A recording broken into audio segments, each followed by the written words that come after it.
Fire and Ice Miniatures adventure game recreates the combat and maneuvering found in the animated masterpiece, but puts the magic, the steel, and the cunning in your hand. Darkwolf is a formidable warrior, relentless, fearless, enigmatic. He is naked but for a fur loincloth, broad girdle, and hardened boots. With sun-darkened skin, he stands tall, being mightily shouldered and deep of chest, with a massive corded neck and heavily muscled limbs. Preternaturally green eyes blaze out from beneath a wolf head cowl. Let's take a look at Darkwolf's character card.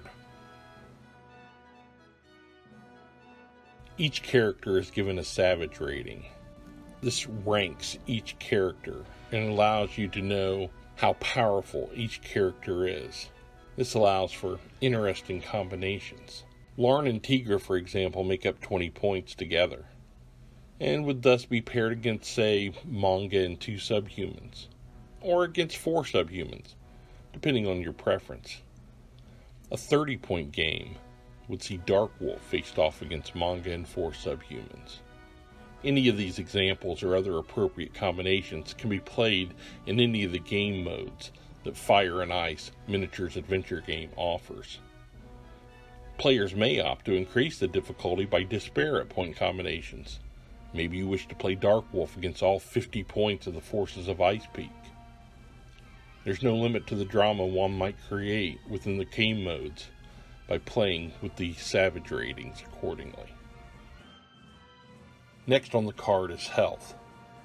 Health represents how much damage you can take before you die. It's that simple. Each time you take damage, you remove a point of health. Reach 0, and your game is ended.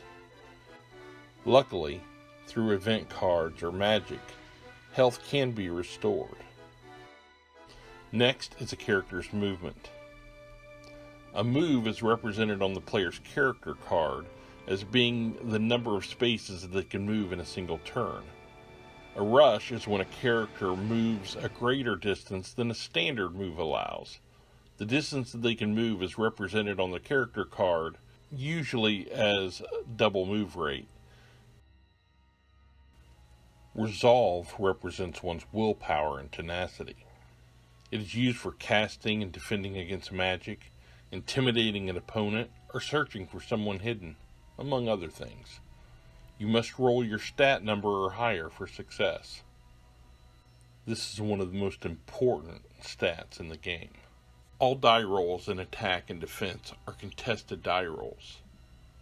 One rolls a defense die against each and every attack against their character. Success ensures they receive no damage.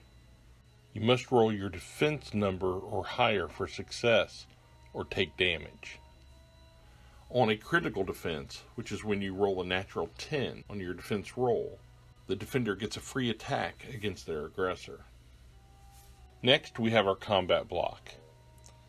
Here you'll find the weapons that you use in battle and all the pertinent information to determine what number you need to hit, how much damage you do, and the reach required.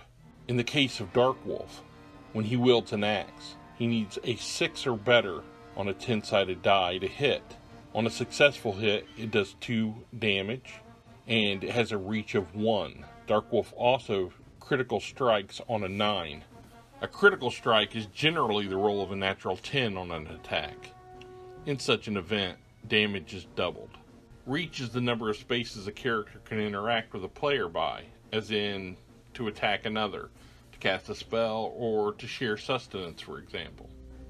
You'll notice also that Darkwolf has the use of a short bow. In this, he also needs to roll a 6 on a 10-sided die or higher to hit. The short bow does 1 damage, but he can shoot this from a reach of 6, which would be 6 spaces away from his chosen opponent. He also critically strikes on a 9. Darkwolf is very dangerous. Finally, each character has an array of special abilities. Darkwolf, for instance, has Relentless, where once per turn he can attack 2 times. Ferocious, once per advance can attack 4 times. Into the Fray, once per advance, can perform a free move at the start of the turn. Creeping Death.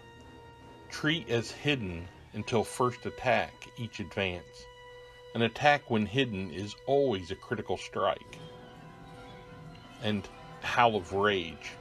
Can forgo 1 attack to instill fear into an opponent who fails their resolve, causing them to suffer misfortune for the remainder of the advance.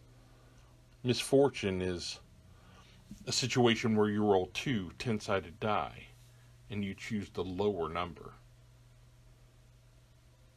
As you can see, Darkwolf has an array of abilities that puts him above and beyond most any character in the game. He is a deadly opponent.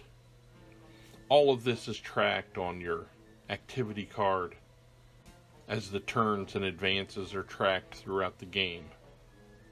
We meticulously designed each character to recreate the abilities that they showed on screen. When you play Darkwolf, you're playing Darkwolf as you saw him in the animated feature. We think you're going to really enjoy this game. Welcome to Fire and Ice.